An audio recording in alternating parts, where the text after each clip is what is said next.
Welcome to the Board Gamers Anonymous podcast, Episode 2, August 30th.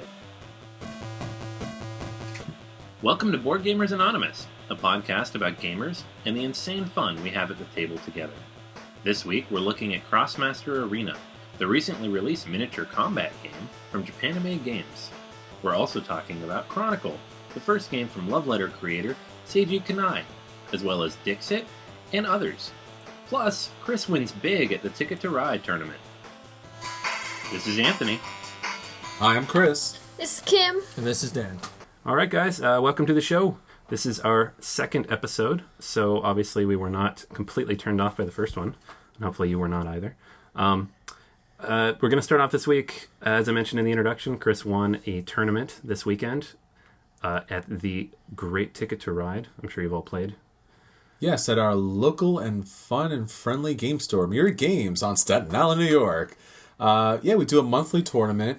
This month's game was Ticket to Ride.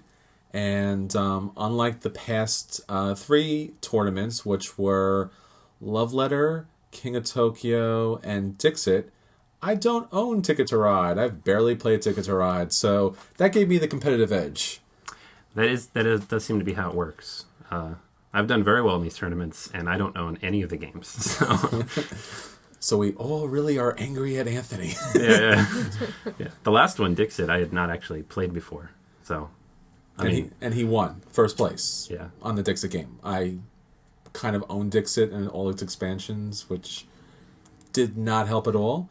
But if you ever play Dixit, you understand why that doesn't help at all. No.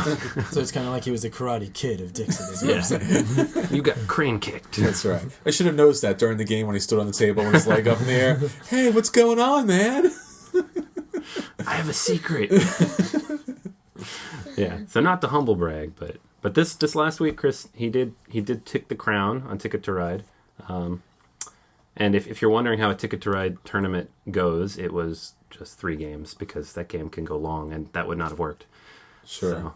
And we always have a, chaotic neutral picking the rules out and the scoring options. So you never know when you go into a tournament exactly what's going to let you win or lose. So we actually did something pretty novel. It was if you won the game, you got to go on to the next round.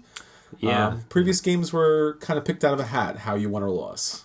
Yeah, I mean, I think most of them were. I don't remember what King of Tokyo was, but I know Dixit was a random scoring. Yeah, that was... And it benefited me greatly, but it hurt some people greatly.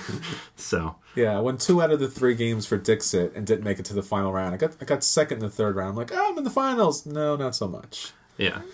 I mean, if you've played Dixit, you know that, once someone finishes, everybody finishes until they've had their last turn.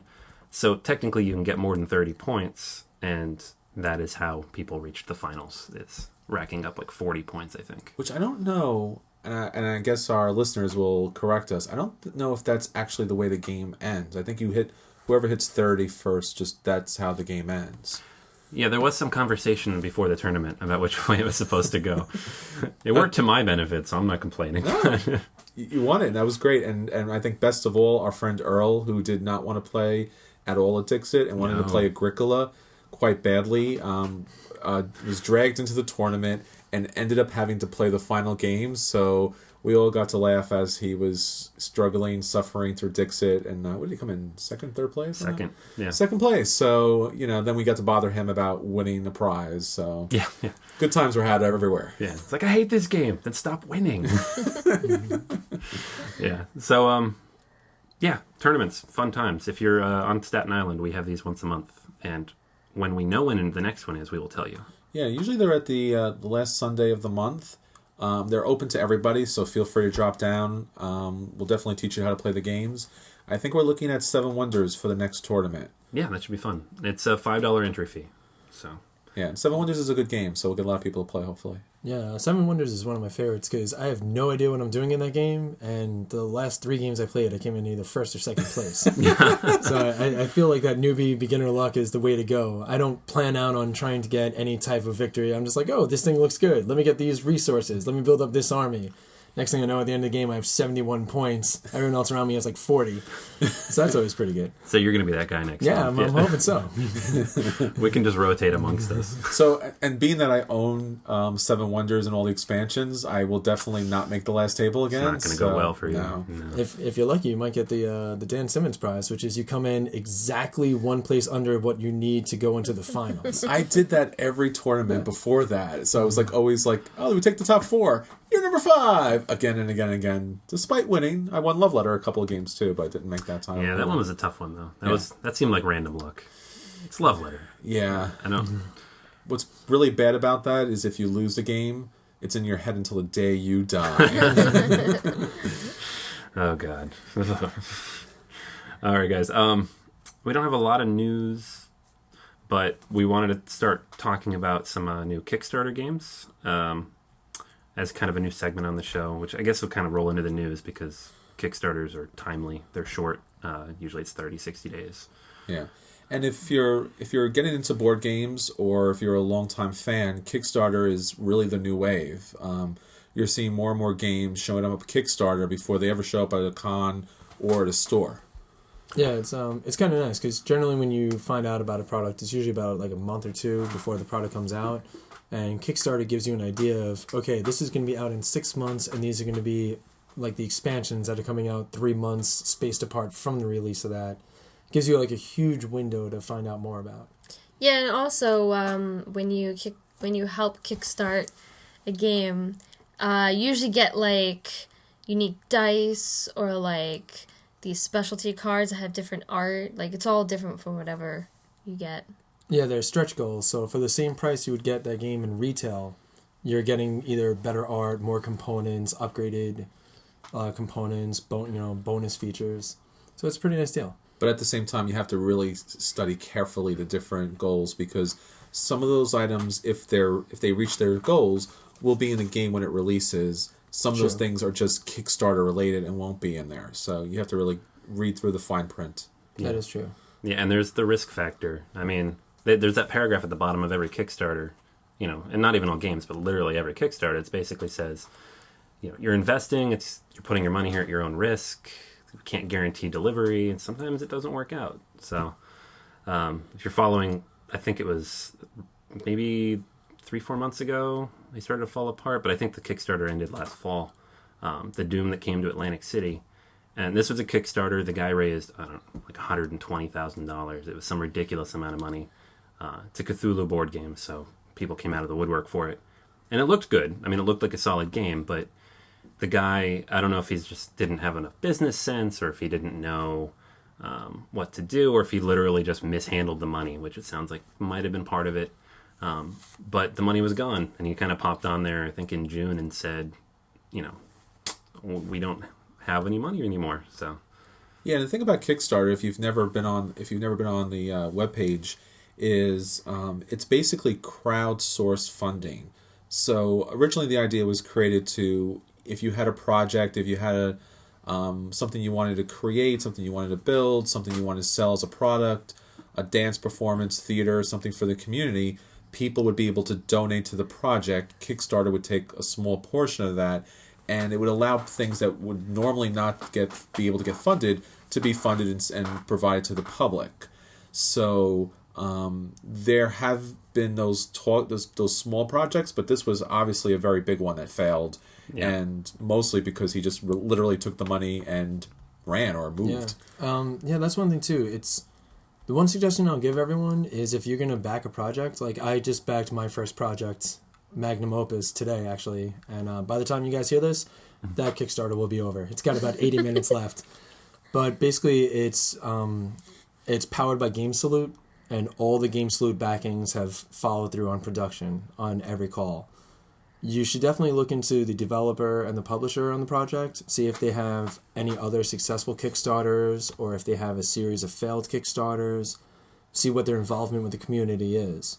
Because if you see a project that looks amazing and you never heard of this person before and there's tens of thousands of backers, it could be a crapshoot. You can't guarantee that you'll see that project. Yeah, I mean, sometimes you get lucky. You know, we talked about Boss Monster last week, and that was just two guys, brothers, who put a game together and they produced it, and it did very well. It was only a little late, I think. The game's great, good reviews. And then you have the Doom that came to Atlantic City, who it basically crashed and burned. And, you know, people who wanted to see that game produced are going to get to see it eventually. Cryptozoic picked it up. But I'm not sure what's happening for the backers, if they're getting their money back, or if they're getting copies, or if it's just, hey, the game's going to exist, but, you know, you're out of luck if you helped us get it together. Yeah, there's been some rumors and some information coming out that Cryptozoic may provide a copy for the backers, but I don't believe it's with all the special stretch goals. So everyone's kind of winning. Unfortunately, the person's probably the biggest winner is the one who just literally stole that game away and took those people's money. Yeah. I don't know what kind of legal recourse they have, but I don't know. It'll be a mess for a while. Yeah. I mean, and with Cryptozoic picking that game up, a lot of their games, like, you know, isn't huge hits. Like, people kind of sometimes turned off by the art or whatnot. But after hearing that, I was like, I think I might want to pick up a Cryptozoic game, show some support for the company that, you know, even if they're not top sellers, they're not the Fantasy Flight or, you know, selling their millionth copy of a game. They do care about the community, which is always a nice push from any developer. Yeah, they're not just about the money. Well, they might be just about money. Who knows how many people want to buy that? You know, that is true. So yeah, definitely check out Kickstarter. Once again, be careful. Yeah, especially for your money, but also for your sanity, because you will look at a game, and we'll be talking about a game a little bit later that was kickstarted where you could pick up the base set, or you can pick up an expansion. So that seems good. Oh, it's only another $10, and there'll be another expansion. That'd be another $10. Oh, it comes with this really cool object. Oh, that's great. It's another $10. The next thing you know, you're paying $500 for a Kickstarter game that you've never actually seen in person. You're wondering why your credit card is maxed at the end of the month, and yet you own nothing physically to show for it. Yeah, and you just emptied your game budget for 6 months, and you won't see that game for 8 months. So, and then obviously, unless there's a Kickstarter goal that you really want that's only going to be exclusive to Kickstarter, you might be better off waiting till the game comes to the store or goes online, because otherwise you're paying for something you really don't have to, unless you're really trying to support the creator into getting that game out. Yeah. I mean, I backed one in June, Canterbury, and I think they're shipping in a month. Like, they're loading it on the boats right now, so it's done. The guy's done. But I played it at the store. The creator, Andrew Parks, showed up at the store for our grand opening at Myriad, and he demoed it. So I played it, I liked it, I knew I liked it, and his funding was like, I think he barely made it, maybe a couple $1,000s over the goal. So I felt like I was helping him get the game out there, and I wanted to see it. So that was a special circumstance for me. But that was, 3 months ago, so I'm still waiting to see the game. I know it's coming, but, 2 months ago it could have been a crapshoot. I backed Coup, which was a small kind of bluffing game. It was from the creators of Avalon and the Resistance. Really nice artwork, small card game, kind of following on the heels of Love Letter with those kind of micro games. It was only $15, but they raised, I think, over $200,000 for that game, and it was really a lot of fun to be part of how they were just hitting different stretch goals time and time again, and the components were just getting better. So I'm hoping to see that soon. And I actually also backed Small World 2, which originally Days of Wonder came out with a Kickstarter for that, and the way they had structured it was quite bad, and people still were backing it, but Days of Wonder, being the great company they are, decided to pull it down and then relaunch it with better stretch goals. So the game itself was to release Small World 2 for the iPhone and all the other kind of phones and apps, and so everyone who already has a copy of Small World will get the Small World 2 for free. So it's if you haven't picked up Small World for your phone or your pad, it's a really good idea to pick it up now, because it's cheaper than if you had to pick up Small World 2 later. But they also were offering new races, new powers, and they also offered a collector's edition, which I ordered, and at a pretty big discount. So I'm looking forward to seeing that too. Yeah, and my favorite thing about you guys ordering these games is I don't have to shell out the bucks for them. Because I was really pushing for you guys to look at that magnum opus a little more. Going, come on. But when I didn't see anyone reaching for their phones, I decided it's my turn. You make me pay for it. So yeah, so we're going to try to keep an eye, talk about more Kickstarters, hopefully more than 80 minutes before they finish up, so you can actually back them. And if there's anything out there you guys, are interested in, just pop us an email too, and, we'll take a look at it, talk about it a little bit, see if, watch the videos for you, and tell you what we think. And now it's time for Acquisition Disorder Corner. What's got our eyes this week, guys? The Pathfinder card building games is supposed to be coming out. Rise of the Rune Lords, I believe, is the cert title. That should be coming out within about a week or two, and that is something I'm definitely looking forward to. I'm not really familiar with the Pathfinder system, but I know it's close to D&D 3.5. Mm-hmm. That's good enough for me. Yeah. I'll figure it out from there. Yeah, it looks like some kind of a RPG deck building hybrid. They have the stats on the cards, and somehow it's working. We saw some of the demos at Myriad because Paul got some in. Yeah, they definitely looked. It looks like a very interesting game. It looks like something you gotta sit down for a little while though to learn all the intricacies. Yeah, but I think we both saw it immediately. We're like, need yes, now. Yes, absolutely. So that's the hot new deck builder. I know it sold out at Gen Con very quickly, so the people who are not there or who didn't get it quickly enough are definitely excited about it.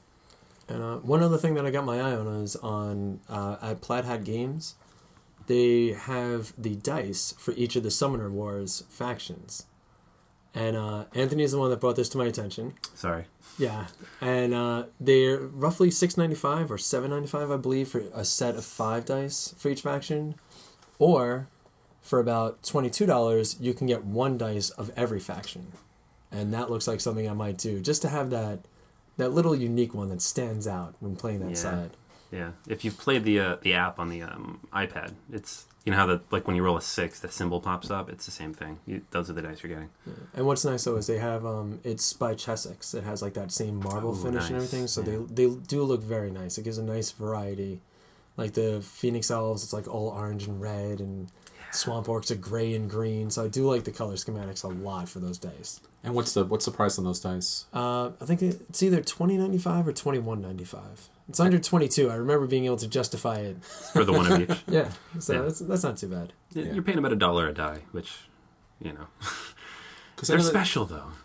Yeah, that happens with a lot of games. They re-release better components for games, especially dice. I know I was looking at Kingsburg, and they were $12 a set of dice in the store, $9 online. And basically, if I wanted to buy the 5 sets of dice, it was going to cost almost as much as Kingsburg, or actually more than Kingsburg. Oh God! So it's like, these dice are great, and it just made the game cost double. Yeah. Ugh. Yeah. The companies will get you with that stuff. Or somebody else will just come out with it, like those D&D Deeples. Yeah. I actually I put away a few bucks on the last paycheck to get those D&D Deeples soon. They look just too good, and we've been playing more and more Lords of Waterdeep with that expansion now. Yeah. So it's kind of worth the price. I need them.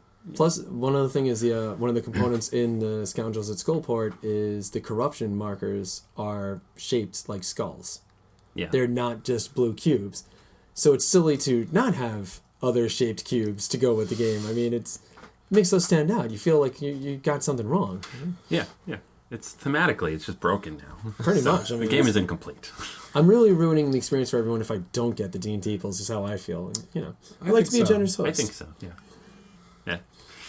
So, what's another game? So, Castellan, that's the new, and I don't know if I'm saying that right at all, so if I'm not, let me know.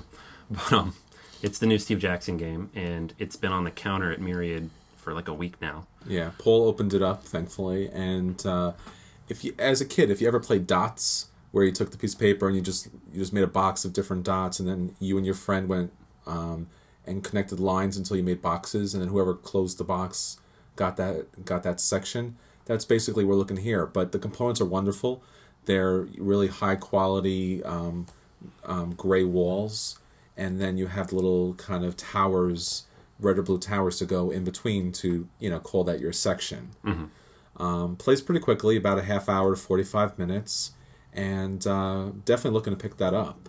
What's odd about it is the red and blue set, it's only 2 players. But if you pick up the same set in green and yellow, now you have the different color tokens to play up to 4 players.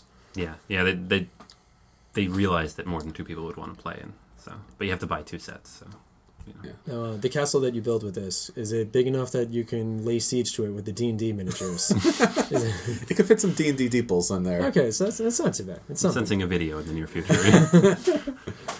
Well, we try to do one of the fun things we try to do at the Staten Island Board Gamers is, or especially our friend Drew tries to do mashup of games. Oh, so I can see that happening in the future. Yeah, Castellan Risk. Castellan Everything's Risk. Risk-a-lon. Risk-a-lon. Well, he did have the, what was it, the Ticket to Ride Risk? Yeah, Risk Really? It to Ride. Yes. Risk It to Ride? Yes. I did not see that. And our friend Iggy, who loved Ticket to Ride, Drew kind of drew him in with that, and then now Iggy does not want to play Risk ever again. I'm still working on my Battle of Love Galacta letter. The ultimate hybrid game. That's fantastic. So next on the list we have Attack Wing, which we mentioned last week, but it came in between the recordings, so we've seen it. It's been played. Yeah, Star Trek Attack Wing. So it just showed up to Myriad right after Gen Con, and the base set comes with 3 ships. So you have obviously the Enterprise, and we're looking at the Next Generation Enterprise comes with the set, and then you're looking at a Klingon battlecruiser and a Romulan battlecruiser. So right out of the box, you can play with 3 players, which is, I think, a little bit better than X-Wing. Yeah, I dig it. I mean, it makes sense, too, because, I mean, Star Wars, it's hard to... There's 2 factions. Yeah. That's the theme. Splitting it up into 3 or 4, it's doable. You've seen people do it, but it's not natural. Yeah. Star Trek, you immediately have those 3, so... Yeah, and the quality of the miniatures, the detail at least, is not as high as X-Wing. The paint jobs are a little odd, hit and miss. They also released a number of the expansion ships, so you can have 3 ships for each side, which is pretty nice. And we'll actually have an unboxing video on our YouTube channel, so you can check that out where we show the what comes in the base set. Do you know the publisher on that game? I think also it would be the Is it Fantasy Flight? I felt like it was a different... Yeah, I think it's somebody Was it else. WizKids? Because, could be WizKids, because I know Fantasy Flight, they just go all out with their miniature detail and Yeah, stuff. it's WizKids. Yeah, I know because Fantasy Flight, Yeah. they owned the setup, which you know, I think it was purchased by WizKids because WizKids produces, at least right now, all the different Star Trek games. Yeah. So you're looking at Star Trek Fleet Captains, and now obviously you're looking at Attack Wing. Yeah, when I looked at the Enterprise miniature, it kind of reminded me of how the hero clicks are painted, where it's good, but when you look really close, you do see like a couple of minute details missing or not so spot on. Yeah, whereas Fantasy Flight really knocks it out of the park with X-Wing. Those look great. Yeah, I mean, the X-Wing models, you can just not play and just put them on your mantle, and they look amazing. Now, there's supposed to be some grand tournament ongoing campaign that's supposed to be in the Deep Space Nine universe, ending with winning a Deep Space Nine miniature that's supposed to be about a foot long that could be played in the game. You'll have to check with your local game store to see if they're participating in that. But really a nice prize, really a good way to kind of get things started. I'm glad that WizKids has been putting out Star Trek materials, but it, as Dan says, it hasn't been up to the quality of Fantasy Flight, and that's kind of sad to say. Yeah, I mean, it's the same system-ish. Is it the same system? It's the same system with... It's got a couple different perks to it, so you're able to add a captain, you're able to add a crew. I know you can do some of that with X-Wing, but this is a little more detailed. You're basically fighting battleships instead of like small fighters, so it's a much longer battle. Yeah. Well, I definitely want to play it either way. I mean, I like X-Wing, and Star Trek. And once again, another dangerous acquisition disorder you could have by just be like, hey, I got one, now I need everything. Yeah, once I can have Picard versus the Borg, that's when you can count me in. The Borg, they'll have the one ship. Yeah, that's all you Take need. up half the table. And if it doesn't win every game, I'm going to view that game as not being historically accurate. Yeah. And incredibly broken. Hey, Dan, where's your miniatures? Oh, here it is. Boom. Is it a suitcase? It is the suitcase. Just a big block box just dropped on the table. The Borg win! You destroyed my miniatures. That's what the Borg do. What's the attack on that? 1 higher than your armor, and its defense is 2 stronger than your best weapon. Well, that sounds fair. And it's a huge cube. Yeah. It's thematic. All right. So Attack Wing. That's one of us, I'm sure, will have it soon. The other game on our acquisition disorder this week is I believe Dan and Kim have this already. Puppet Wars Unstitched. Yeah. They've been gluing. Kim's been gluing. Oh God, I've been gluing. Oh, only because of my tiny hands, my tiny fingers, Your tiny glued fingers. my tiny glued fingers. Because it would be the size smaller than a thumbtack.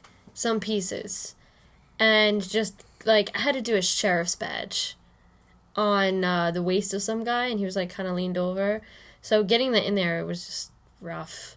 Yeah, this thing was like if somebody cut a grain of rice in half. I didn't even see it on the sprues. Yeah, because we realized recently, like, we haven't really played any big miniature battle games. Like War Machine, Warhammer, all these games are really huge now. And we don't have anything like that amongst our group. So we figured Malifaux has a lot of fantasy-based, which follows the theme of a lot of our deck builders and other board games. So we picked it up to see what it would be like. And on the back, it shows these beautiful, detailed miniatures. And you open it up, and there's plastic sheets, because everything's on sprues, which we never dealt with in the past. So that was a fun learning curve to put 44 miniatures together. And they had a map of what to put. And what it was is they'll show a figure. They don't show you it completely done, which throws us off because we'll be gluing it. It's like, is this what it's supposed to look like? I think so. There's a little bit spacing, but oh well, we'll just prime that. But it shows you how to do it. Not very well, but I guess you just use your imagination because they're puppets. They're supposed to look like they're just stitched together. Yeah, for a first-time miniature assembly, it was a little rough for us, but we were able to weather the storm. So if we were able to do it, I imagine anyone can do it. But Yeah. You guys have a video coming soon, right? yeah, we're gonna have an unboxing and assembly video shortly. So check out our YouTube page for that as well. Yes, YouTube. I'll have the address for you soon. Because I don't remember what it is. So that was all of our acquisition disorders this week, right? Anything else, guys? That's pretty much it for me. Can I just say, I know I didn't put any input for the acquisition disorder because I've been tied up with Saints Row 4. I've just been playing video games all day, and I just have to note, like, a lot of people who play board games also do play video games. The new Saints Row... That's No, not they true. don't. That's not true at all. They lied to me! Why would you tell people that? This podcast is for board games and board games only. It has games in the title. I assume. So is it fun? Oh, it is. It's a blast. It's just... It has a storyline, but it's just insane. You fight aliens, and you're in this virtual world. It's pretty cool. And I just love the fact that you can be the voice of Booker DeWitt or Lady Comstock from BioShock Infinite. Oh, really? Yes, they have Laura Bailey, who also plays Lost on Full Metal Alchemist, which I love her. So, of course, I had to make a female character with her voice, and she somehow turned out to look like Laura Bailey, only with blue hair. And one of the voice options is Nolan North, and it just notes Nolan North. It's not even like male voice for or anything. They just give him the full credit right out of the gate, which was great. That's fantastic. I've never played any of those games, but I see Dubstep Gun, and I'm like, okay, Yeah. need to see this. They also have a black hole gun, Nice. which just creates black holes, and it's just insane. You can get sucked into it, too. Like, you'll see, like, the graphics getting all wacky, but it's a pretty fun game. Yeah, it's definitely another one of those games that you can just lose hours, days, Yeah. weeks, and be locked away because you just spend your entire life. It's like it's a sandbox game, like GTA, right? Yes, you have different side quests. You have a main quest, which I just run through the main quests because I don't bother with that side quest stuff. Yeah, I was playing it so long the other day when I saved. It shows your time played, and I was like, man, we could have done Rune Wars in that time. That's not good. Rune Wars. Don't bring it up, man. Yeah, well, I mean, Rune Wars is another one of those games that we've been playing a lot recently, but unfortunately our current game has been on hold. But it's another game that we're looking to do an in-depth review for soon. Very soon, yeah. I think we're almost close enough. We almost have all the rules down. So we can play right. Yeah, after 2 months, we almost have all the rules down. But it's a really good game, and yeah, we definitely all play video games, so it's always kind of hard to balance all the time between all the different games. At the table this week. All right, so now we're going to talk about the games that hit our table this last week. Some new, some old, some favorites that we brought back out for various reasons. And we'll start off with Neuroshima Hex, which Chris talked about last week, but I got the chance to play over the weekend while we were prepping for Ticket to Ride by not playing it and not studying strategy and not trash talking with the other players who were studying strategy. Definitely, it's a fun game, and I was actually able to sit down, Anthony, before the tournament, and we had a new player with us, a new friend to the game store, George, and Paul actually sat in, which is always a lot of fun because he's usually running the store, but we dragged him over, and he really enjoyed it. Yeah, it was fun. I mean, the first game I played, I mean, I'll admit, I don't care if I lose generally, but I was like the first, I think, 4 turns. You count down from 20 health, right? Yeah. So you start with 20, and then every time you get hit, your base gets hit, you lose 1. Then it goes down to 0, you lose, or just you get to the end of the game when you run out of tiles and see who has the most health left. They win. And I think after 3 rounds, I was down by 10. So I was like, I'm doing something wrong.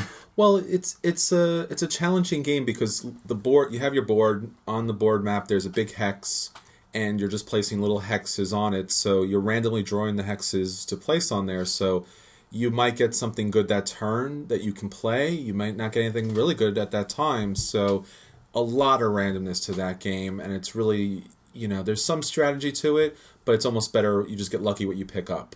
A little bit, yeah. And it's, with the 4-player, it was a really different game. I'm not sure if I like it. Not a different game, but it just felt, the flow is different. It took about twice as long. Sure.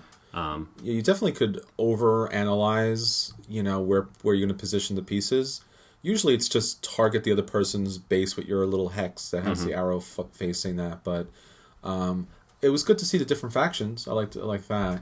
Yeah, that was fun going through them. I just downloaded the app today. Oh, good. So the free version comes with 2 factions, I think. It does. So, but the AI on there is really random, and most of the time it plays really badly. So your base is just wide open, and they play the hex and throw it on the other side of the board. You're like, why did you do that exactly? Now, just out of curiosity, how many factions are there, and do they play vastly different, or is there just minute changes between them?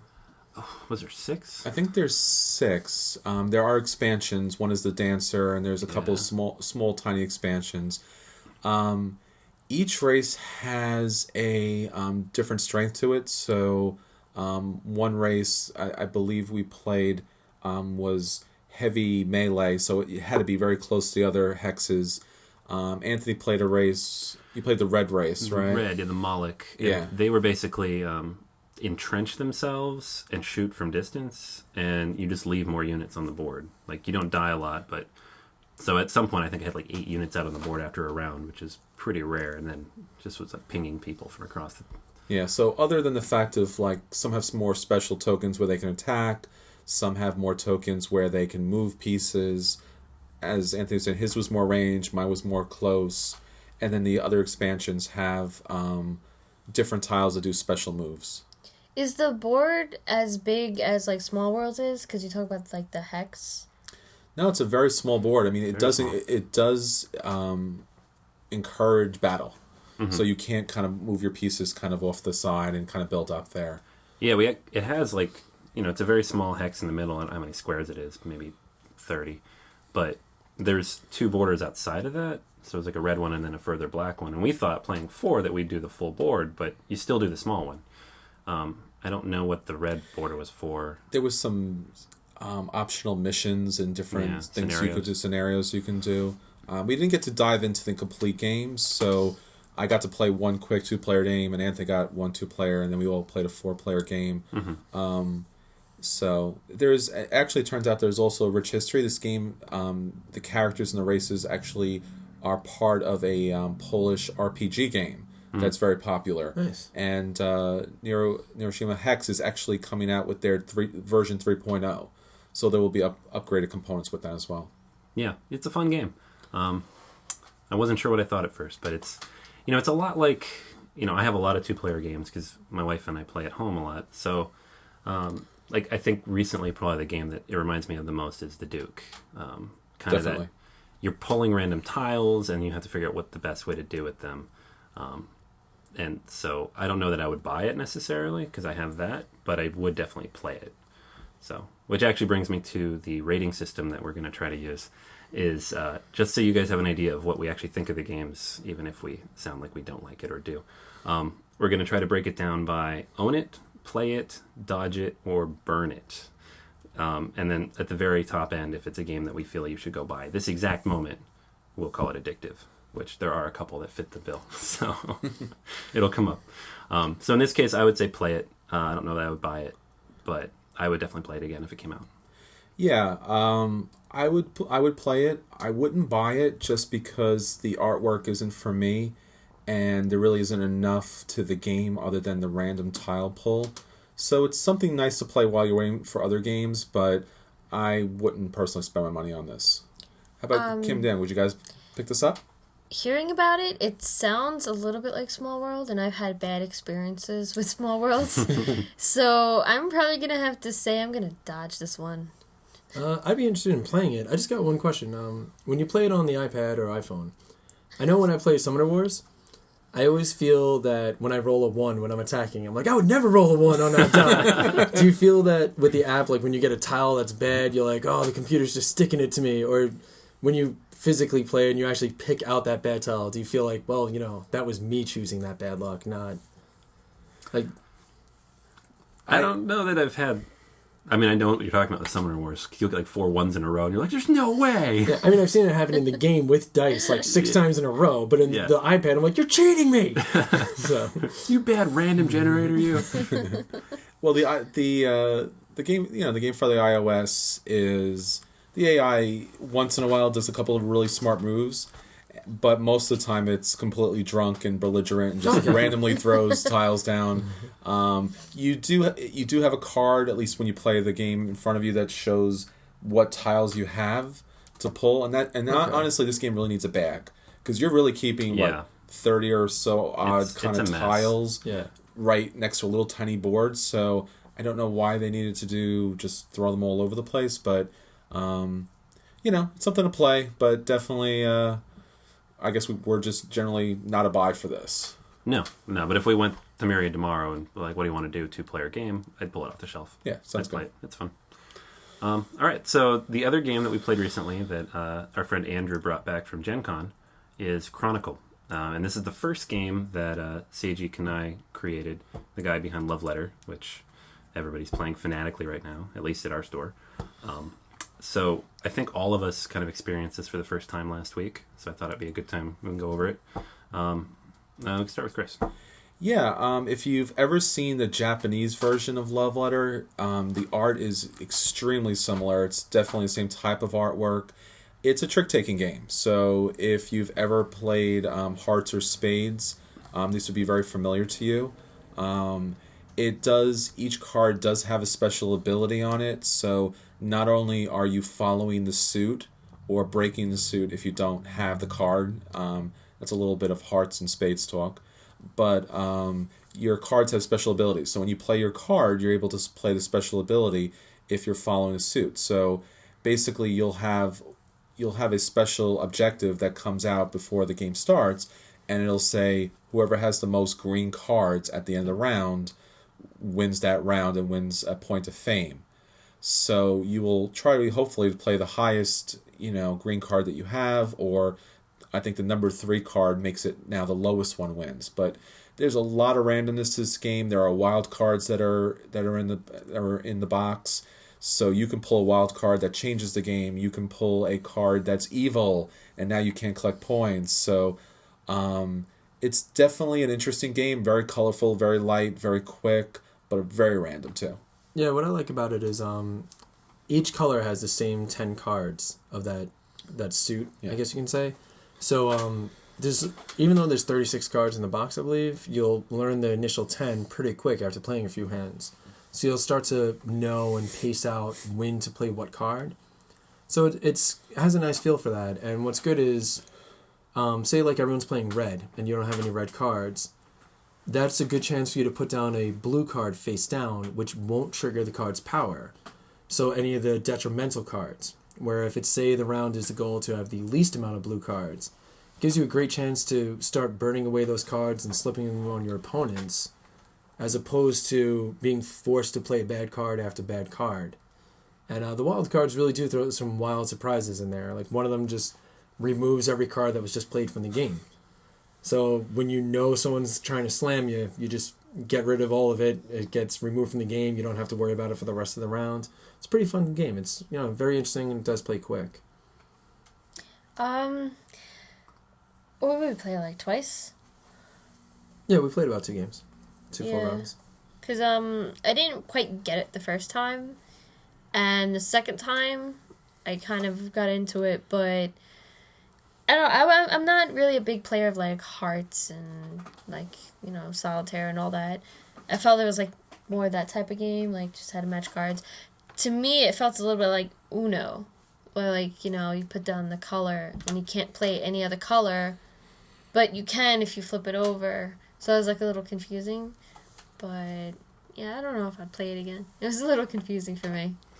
Yeah, it's excuse me. It's a mix of a lot of things, and I'm not a huge trick-taking fan. I'll play them when they come out, but I don't get super excited about them. I think the first time I played it, I was not impressed, but I think it was the same kind of thing. I was kind of figuring out the rules.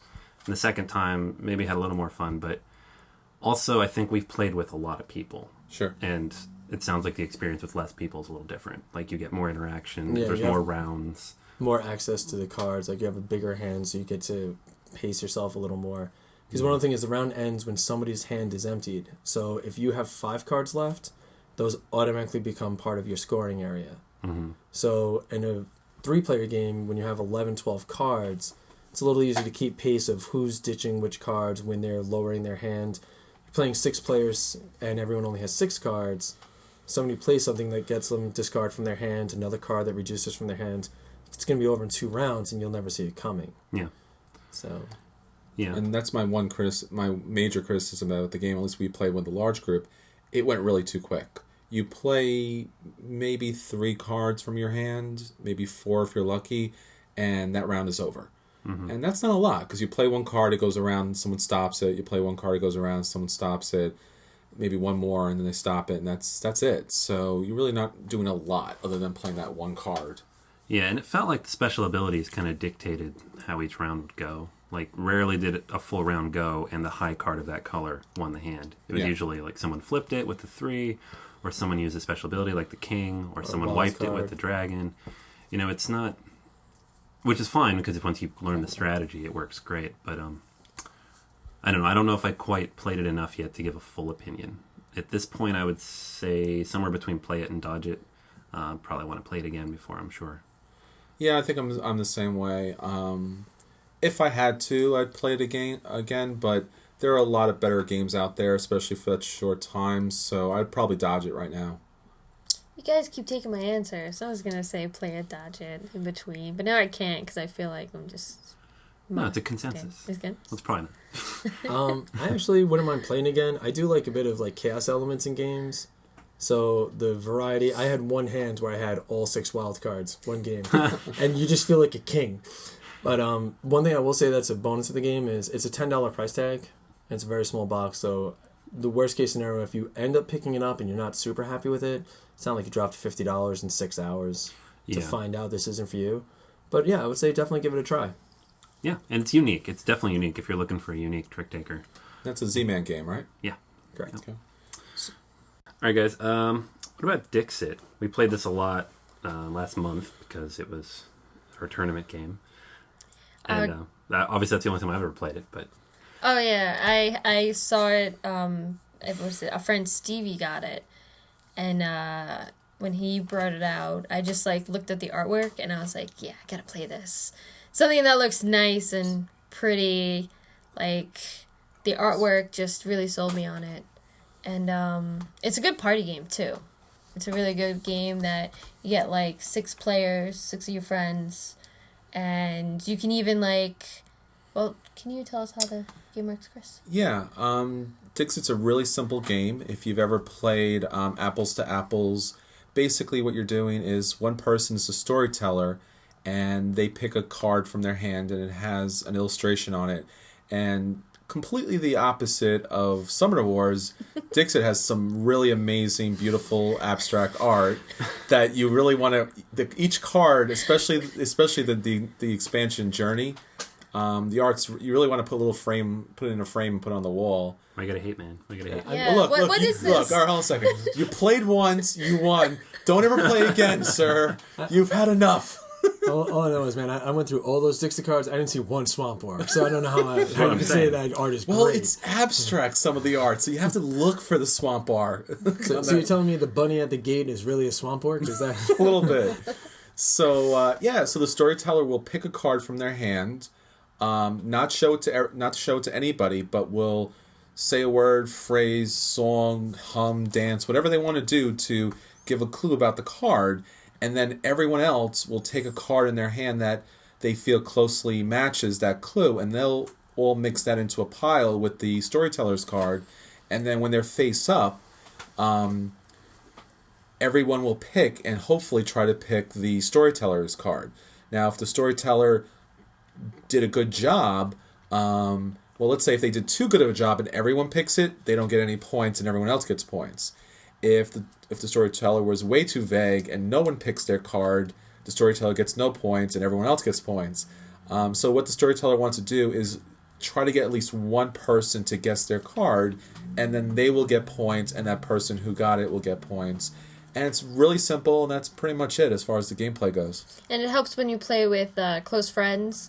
So when you're giving clues, you kind of know what that person's talking about, you know. Or you can just have something vague as what Chris did. There was a card of a pregnant woman, and he just said Kim. And when the cards were laid out, I think Dan knew it immediately. And then what did you say? I was like, this is actually Kim in 6 months if we don't go to the drugstore soon. I think there was tentacles coming out of the bottom of that. Yeah, which, Yeah. Well, I'm Cthulhu on my father's side. Ah, okay. Half Cthulhu? Yeah. But it's fun because and actually, I think we posted a picture on our Facebook page that Yes. there was a lot of cards. Any of those cards could have been picked for that. And I think Dixit right now, you have Dixit, the original, number 2. You have, I believe it's Odyssey, which lets you play up to 12 players, which is great. And then now you have Dixit Journey, which is a completely different artist, and his artwork is really amazing. Yeah, I only played it the one time. Don't rub it in. For the And You won. did tournament. 6 games in it, so that's not I bad. did. So I've won the game a couple times. But I enjoyed it a lot, actually. It's I think I'm going to pick it up at some point. I think it's a great game. Family over, friends over. It's accessible, it's easy, it's quick, it's fun, especially because people you're kind of trying to guess what they're thinking. You could totally be a jerk with the game and be like, what we ate for breakfast this morning, which thankfully nobody did in the tournament, but they could have. But it doesn't come up a lot, I don't think, and really it's kind of fun to try to get inside someone's head and guess what they're thinking. I just gotta say, Dixit is not a tournament game. Dixit is a game where you want to have fun, not pressured into winning. Like, it's really good that you won. It's just, it seems like that. It's okay, Kim. You don't have to say that. It's not okay that you won. One time playing. I think it's a great tournament game, and if you're having a tournament, you should call me, and I will come to your tournament and play Dixit with you. I almost feel like it suffers like Pictionary syndrome, where if at the end your friend didn't get it, you would be like, how could you not tell that this is Lost in Space? Yeah, it does. You actually had that moment with one of your friends. Multiple playing times. D&D. Multiple times, yeah.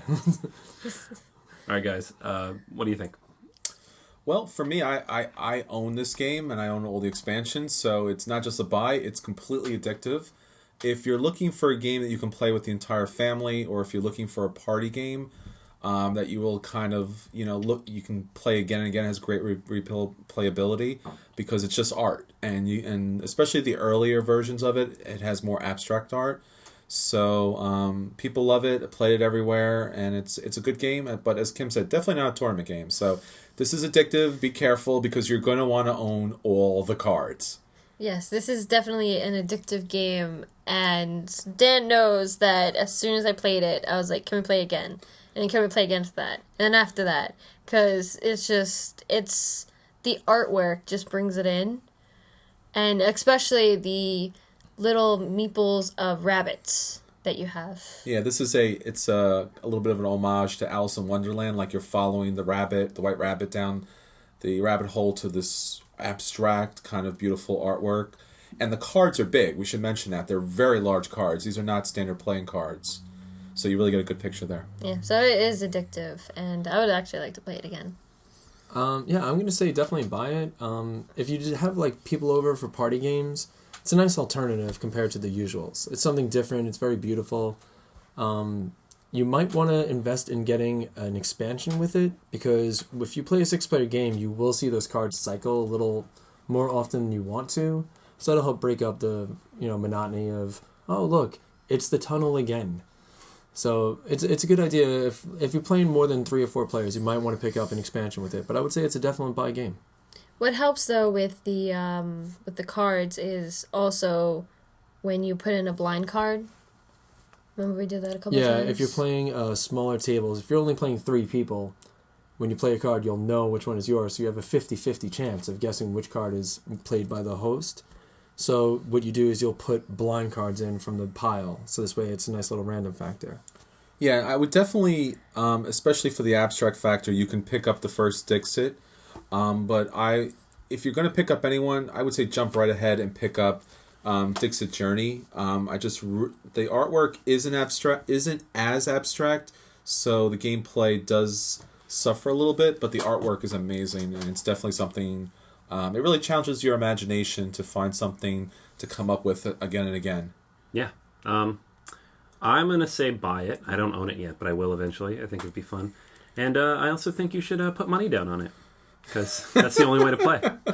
Well, you can buy it with your winnings that you won a myriad. And you beat a lot of people, too. It was 18 players. It was a big tournament, yeah. Not like some people who won 2 games and came in second and didn't get to play the final round because of strange funny Was story. that you? That was me. It was this so guy. sorry. I know.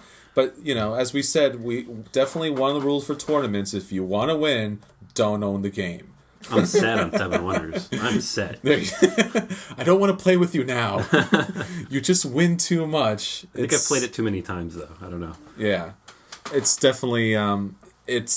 It's something that, you can play with little kids to old adults, and everyone's going to kind of take it from the start. Especially, it's funny when someone makes some random clue and you're able to pick it out of nowhere. Yeah, definitely. All right, guys, we're going to jump to the next game. That was Dixit. I think it's pretty unanimous there. Good game. We're going to talk about Gloom, which is a very unique sort of card game, kind of counterintuitive, looks different, plays different, at least at first. I haven't played this in a little bit, so I'm going to let someone else start. I'll give you guys a quick rundown. Basically, Gloom is it's a card game that's meant to be played in a storytelling aspect, where you have a family of 5 people and you want to inflict as many miserable events on them as possible before killing them, because only your dead members are worth points at the end of the game. So you'll have it where they get left at the altar, they suffer some type of sickness, and then you're going to be one by one trying to eliminate your own family. You can play cards against your adversaries and such. Like there is like the gotcha cards where you'll steal 2 cards from them or force them to pass a turn or such like that. The storytelling elements, the first time or 2 you play the game is kind of fun, where you're like, oh, he was going through the jungle and he got savaged by a bobcat. But then when your next card played is that he drowned in the ocean, you're like, and the cat dragged him off to the beach and held his head underwater or something. So the downside is the storytelling starts to fade, and after like 30, 45 minutes of playing Gloom, if you're playing a 4 or 5 player game, it's like, he got killed by an axe. And you're just dropping the card on him, not caring anymore. It is an interesting playstyle. It has some nice mechanics, but sometimes it feels like it drags on a little too long, and the fun that you get in the beginning of the game, by like the halfway point, you're just like, can somebody just end this game? Like, please stop stopping me from killing my people. Just end it. Yeah. Yeah, I'm glad you say that, because the only time I played it, that's kind of how I felt about halfway through the game. And I don't have a problem with role playing. Some people don't want to do it in games. I like it. I think it's fun, but in this case, it was just like, well, A, it's depressing. I don't like thinking of creative ways to kill your characters. B, like you said, like the theme gets old. And C, if someone's not paying attention, which is very common when it's not your turn, you're checking your phone or you're talking to somebody, it's in a game store. you feel like you're talking to a wall, and then you stop. Yeah, you're like, you get hit by an axe. I don't care. And when you get to that point, the game is kind of bland. I don't think there's a lot going on there. The cards are interesting because they're transparent. So whenever you put something that's like, he gets hit by an axe, you'll see the circles with the negative points. And then say, like, drowned by a bobcat. You put that on, that might take away the -20 from the axe and put in a -10. So it's whatever the cards on top gets added to the score. The artwork is, like, nice, but the game, it just kind of just fades out. Yeah, each family, I think it is, each kind of color has its own little family. They have a little bit of a different story, different little bit makeup, and as Kim said, like the translucent kind of plastic cards. So you have the family members, and you try to kill the family members off, and you want to have the lowest score possible. So you always want to have minuses and not pluses, where other people can play a plus, a helpful card like like you get married. Yes. With plus 20 points. Where Yeah. And you curse them. I don't want to be married. Yeah, so actually I played first time playing this game, I won the game pretty quickly. I think I ended the pretty game. So it's okay. It's nice to look at. It's an inventive idea. It's imaginative, but it does, as Anthony was saying, rely a lot on everyone wanting to role play and get into it, and it is a little grim, as they say. And one thing is, you talked about how you didn't like the art in Summoner Wars too much, Yeah. which I don't know, man. I can't even think of what any card looked like, but it's not the worst. But with Gloom, there is no artwork. The cards are transparent, so you get the picture of your main character, and then everything you stab on top of them is just text and text and text. And there's flavor text, but, eventually you start looking at those minuses. Like, you don't care if the story is great. You're like, this is minus 40 points. This is what I need to win. Sure. So you stop storytelling and start, like, number crunching. Yeah. I love the components. I just wish it was for something better. Like, if somehow they can put, like, that, transparency stacking measure in, like, Rune Wars or Descent or something, where, like, your character can evolve in stats on a stacking layer. That would be great, but for this game, it just feels like a great idea put to a bad purpose. Yeah, those clear cards would be kind of awesome for like Game of Thrones, where you have some buffs perfect for debuffs, and you're trying to keep track of everything, and someone else wants to know what your points are, and like, I don't even know. I have to add them all up, and every round you have to add them all up. In this game, I don't know. I feel like they had a lot of good ideas. The game itself gets dull a little quickly. I mean, the kind of the basic art on the family cards is cool, like Edward Gorey style looks kind of cool, that gothic Victorian look. Yeah, but as Dan was saying, like, other than that, which is really interesting to see, you're spending the next 30 minutes just looking at play, and your hand of cards, which give you bonuses which are negative or mess with the other people, which are positive.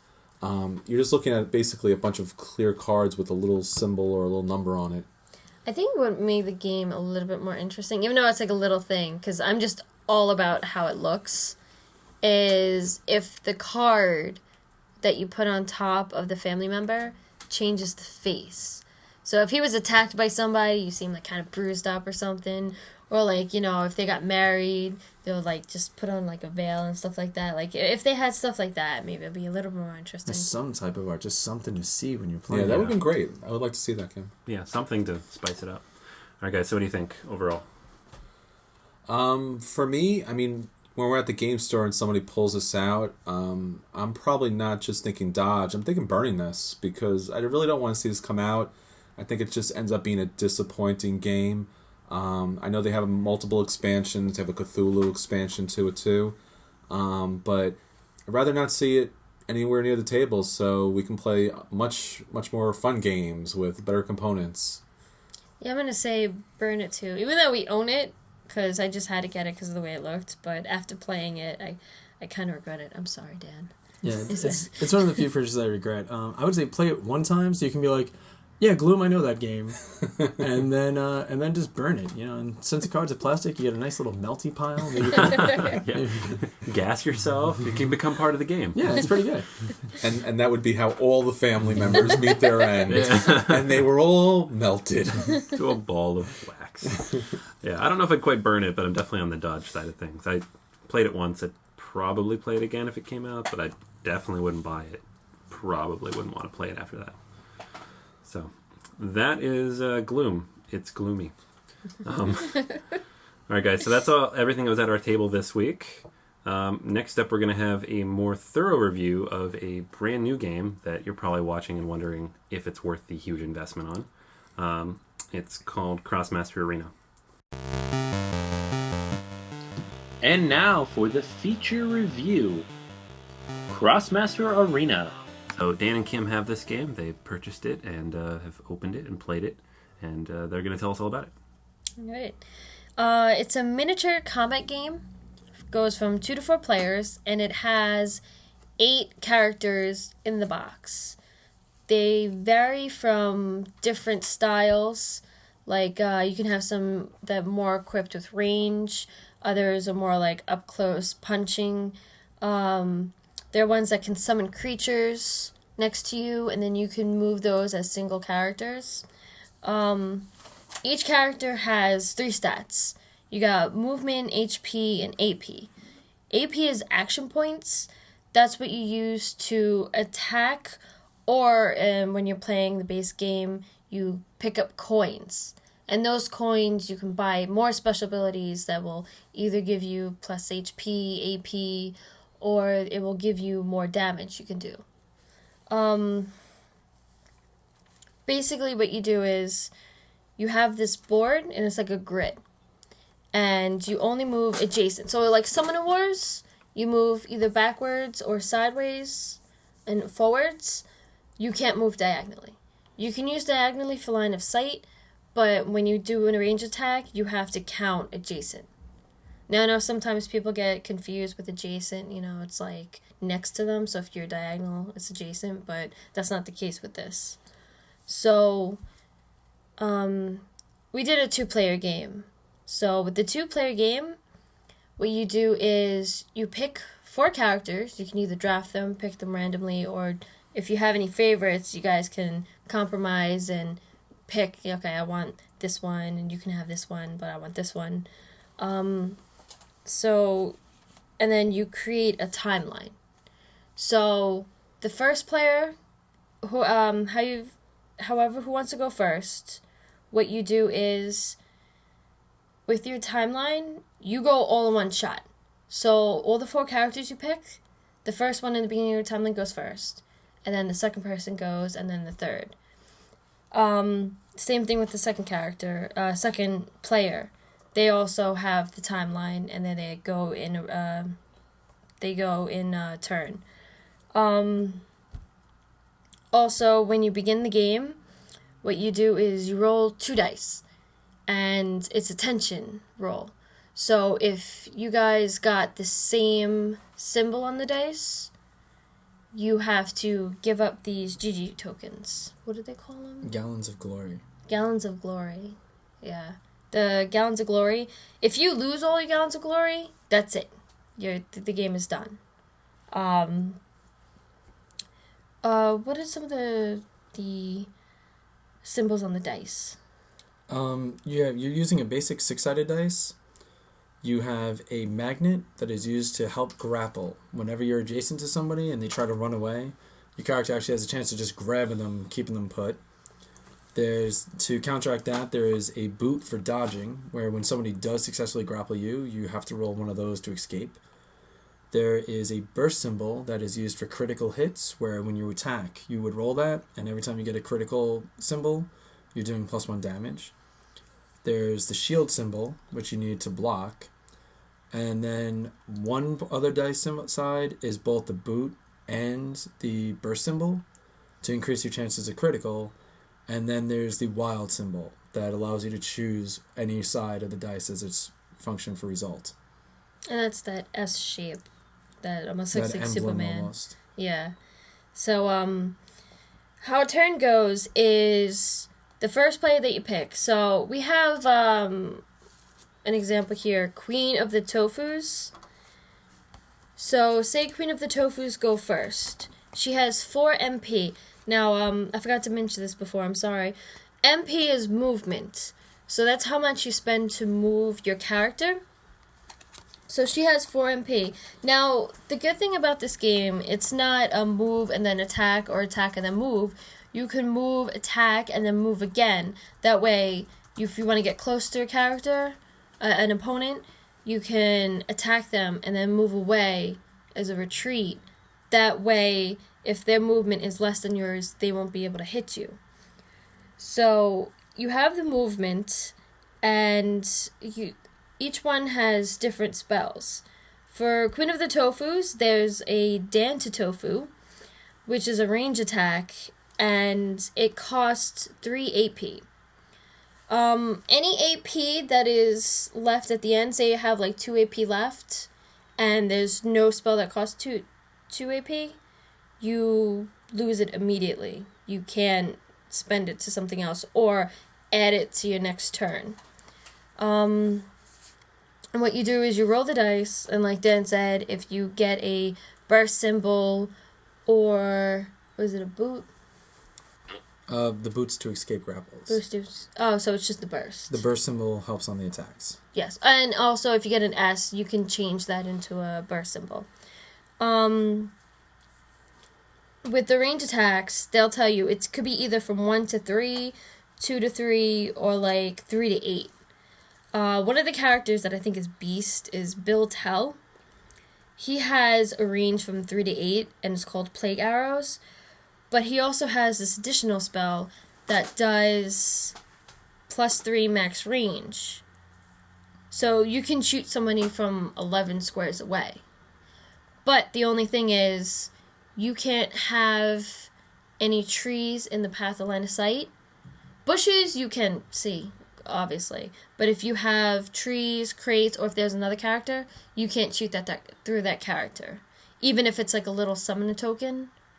Because like I know some people get confused, well, it's just a little token, of course I can shoot over it. The token just counts as a character. Oh, the tokens, you can, like those in the crates, you can actually shoot over. Really? You can't stand on the same square, but you can move around, like you have to move around them, but you can shoot over them. They're considered like small things. Oh, I didn't know that. Okay. That was good to know. So what does the board look like? You know, trees and bushes and stuff. I know it's kind of 3-dimensional. What are we looking at? Yeah, size-wise, and then like what's popping out of it? The board it's pretty much like a standard size game board where it's square-based hexes, like almost akin to like a HeroClix or D&D board. What's nice about it is the board is double-sided right out of the gate. And one side has more dangerous elements, like there's lava flows and everything like that. The other side is more basic. And across the board, you'll see symbols for crates and trees. They do come with like 3-dimensional pop-outs that you'll assemble on your own to make the terrain. So it does look great. And the miniatures are, like Kim said, they're chibi style. So the board, when you're looking at it, is very cute. And when Kim was like, I want to get this game, and she set it up, and she wanted to play, I was looking at it, I was like, oh, great, this is going to be adorable. I'm sure it's going to be fantastic. And the thing that really wowed me is this game is an intense strategic battle game. It's a lot more than the visuals led on to be. Mm-hmm. As Kim mentioned before, the Gallons of Glory, you start the game with 6 when you play a player versus player match. Now you'll have a team of 4 people. Everyone in the starter set is level 3 to keep it the same. But when you buy expansions, people can be anywhere from level 1 to 6. Every time you beat an opponent's characters, you get that many Gallons of Glory and points equal to their level. So if somebody plays a beast team of level 6 people, that's their choice, but the problem is one guy dies, that's it, they're out of the game. Because you'll take all 6 points. The other thing that's really interesting is Kim mentioned the timeline, where you figure you're just choosing 4 people on your team, it doesn't make a difference. You lay them out, you'll just do whatever. You'll be amazed as to where somebody's spot on the timeline can vastly modify your tactics. Take, for example, one of the characters has an option that when they attack, it's only a range of 1 additional square past melee, but you switch spots with the enemy. Having him in the beginning of your timeline lets you run up to an enemy, switch spots, and now everyone on your backline gets a shot in as well. Likewise, having your healer last on the timeline is really useful because you want to position her in a spot where she can heal up people at about 3 squares away. And you're going to be planning this out based not just on the battlefield, but your choice of the timeline. Like your very first game, you can find out that you made a huge mistake because you wrote it off as being such a simple game. So are you building out a team, or is it random? You have multiple options. You can draft it, you can randomize it, or you can, pick and have pre-assembled. You can like make a level limit as to what your team will be. The other thing that's interesting about this game is, again, like, base looks, it seems very simple, but on the battlefield, there's comma coins. And when you move on these, you spend 1 action point to pick up these coins. As you're accumulating them, there's demon gates that you can go in and you can buy items to upgrade your character. And they range from a 3-point to a 6-point and then a 12-point item. And the 3-point items might be, 1 attack you get to do +2 damage. Or you get 1 extra movement point for the turn. On the 12-point items, you'll get items that stay on your character that give bonus hit point, bonus move, bonus action points. They really beef up your character, and it's for the entire duration of the battle. Or if you get a one-use item, you might get something that heals 10 hit points of damage. Most of the characters have anywhere from 8 to 12. So healing 10 damage is basically like getting your character revitalized from the beginning of the game right on the spot. So there's a huge swing of tide of power in this game, where you'll feel like you're doing well. Your opponent can buy 1 item, heal up 3 of his guys, or even in one case with Kim, I had an item that gave me 3 action points. My character's attack was only 3 action points. So being able to swing 3 times in the same turn was a tremendous tide turner. And so what comes in the main box? In the main box, you get about 8 trees, 8 hedges, multiple crates. So that's a lot of chits and assembly. You get a slew of damage counters, comma coins. There's modifiers that will increase or decrease your movement and your action points. So they give you tokens for all that. 8 of the dice, the board, and 8 of the characters. That's a lot. And I know this thing launched with way too many expansions already out of the box. How many, like if you went out and bought everything, what are you looking at? You're looking at probably about, well, the expansions are 28 a piece, so you're looking at about $82 on that or so, give or take, and then the base game for $80. I remember seeing this on Kickstarter, and I mean, just the chibis themselves. I mean, we're not looking at game components anymore. These are toys. These are really high quality, good crafted miniatures that you would think you would see in Toys R Us, and it had a really successful Kickstarter, and it was a dangerous Kickstarter because you want to pick up the main game and you get a couple of characters, and then they show you all the expansions with all the different characters, and hey, you know what? The terrain upgrades too, and you can get terrain that's the same quality as the miniatures, and exactly, that sounds great. Even the token ships, they have miniatures for the bombs, miniature for the tofus, miniatures for the gobble creatures. Like that's the thing about this game that really surprised me too. Like after you mentioned it, I looked on the Kickstarter, and I see what they have on the horizon.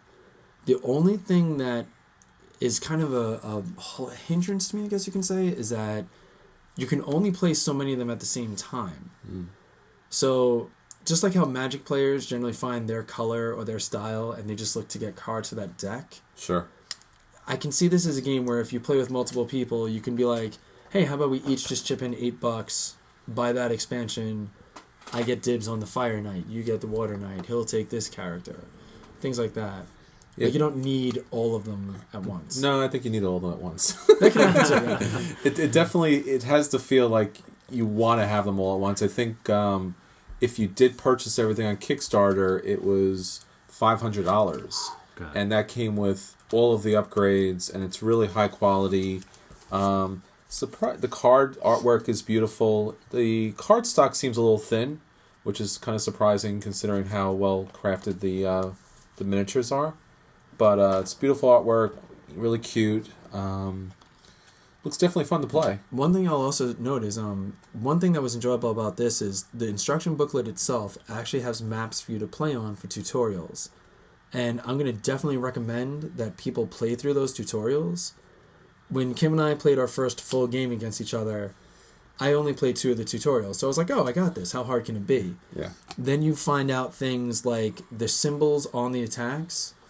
If it's red, like if it has a red arrow, it can't be upgraded by certain gear. And if an attack has a red border, you can only use it once per game, not as often as you wish.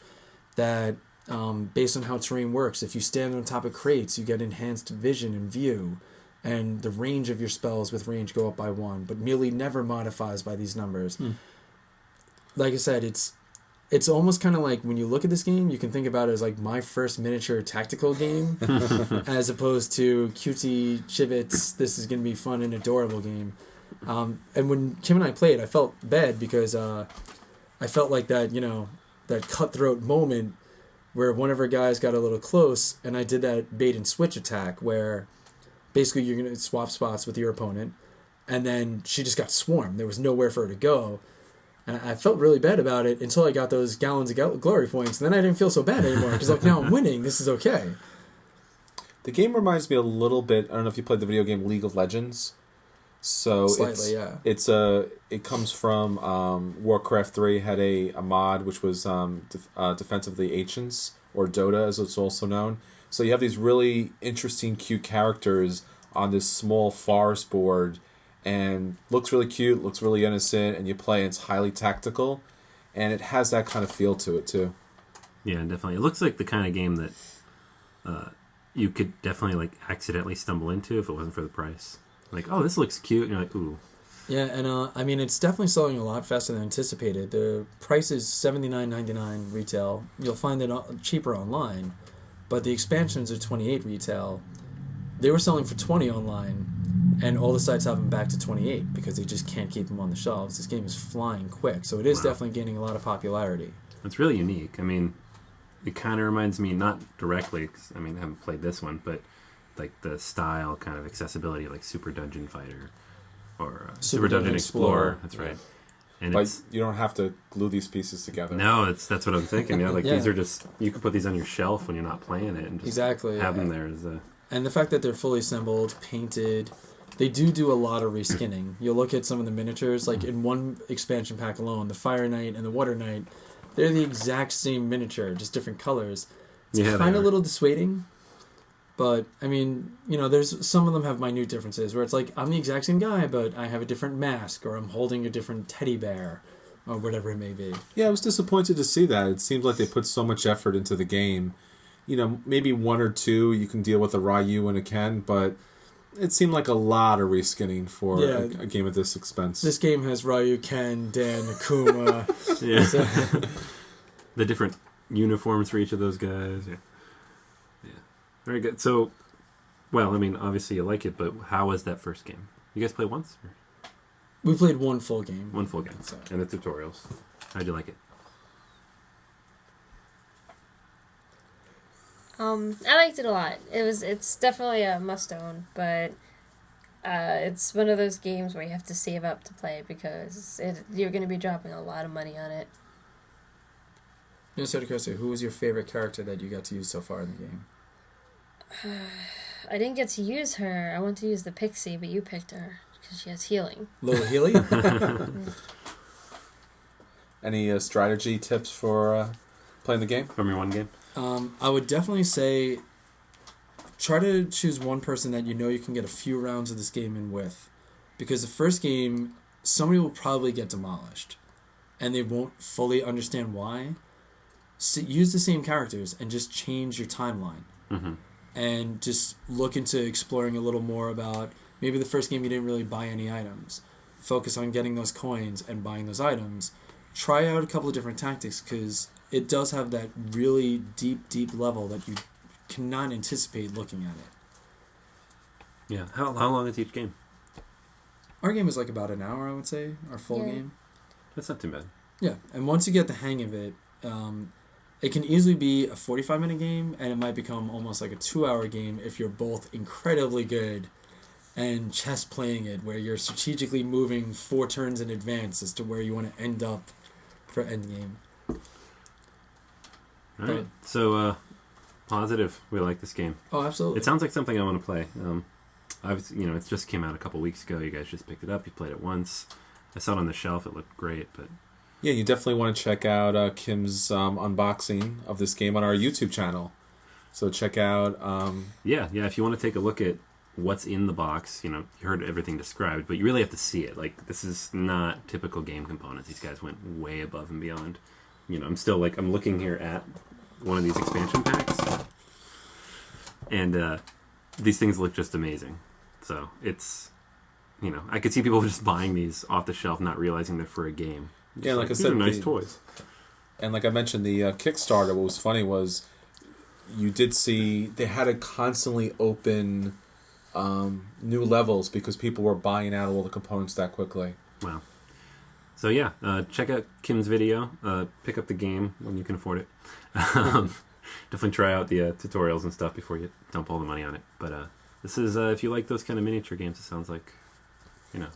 Oh, and one other side bonus is they actually have a code on the instruction booklet and on each expansion pack that you buy to have the adventure continue online. That's right, they have an online game. How is that? Have you played it? I haven't checked it yet because I don't have the 2 hours that I know that I'll instantly pour into playing online, because I figured that'll be the spot where you really start to pick up on strategies. Yeah, quickly. Yeah. So be careful if you see somebody coming in with a metal case and battle foam and pulls out their Krosmasters like, I thought this is for kids, and they're just throwing cash at the table because now you're in trouble. They're wearing a hat akin to the queen of the tofus. Yeah. I don't feel like I could be totally serious saying queen of the tofu. I play my queen of the tofu. It's hard to say my tofu attacks you. and things like that. But yeah, like I said, it's, I think maybe the cutesiness is what's going to get a lot more people to try the game. Mm-hmm. It could be disparaging if you get destroyed. So if you're playing against somebody and you know what you're doing, you might have to go a little easy on them for their intro game. Oh, and one other thing that is nice for the expansions too is a way to pick up some strategies. They give you additional maps that you can play 1-player or 2-player co-op. That's pretty cool.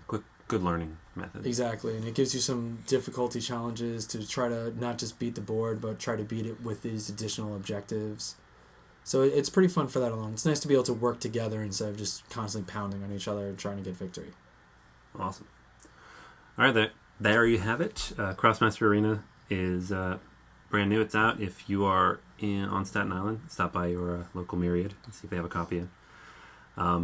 Or to play with Dan and Kim, who will probably gladly show you how to play. Absolutely. All right, guys, that is everything we have for this week's podcast. We have now the website set up, BoardGamersAnonymous.com. We have a Facebook page. I think it's just facebook.com/BoardGamersAnonymous. We have a Twitter handle, which I think it's... I don't remember. But it probably has something to do with Board Gamers Anonymous. I bet if you search for that, probably. It's empty, so, It'll be posted on every other site. And then the YouTube channel. Again, search for Board Gamers Anonymous on YouTube and check out Kim's unboxing video. And other unboxing videos from Myriad Games. Yeah, we'll also have an unboxing video for, as we said earlier, Star Trek Attack Wing and Cosmic Encounter. All right. Yeah, so definitely check all that out. If you have questions, if you're listening and should have questions, because we talked about a lot, send me an email, Anthony@BoardGamersAnonymous.com, or hit us up on Facebook, Twitter, YouTube, wherever you are at the time, and we'll read them, answer them on the podcast, because that's easy content. All right, guys. So I'm Anthony. I'm Chris. I'm Kim. And I'm Dan. And we'll talk to you next time. Take care.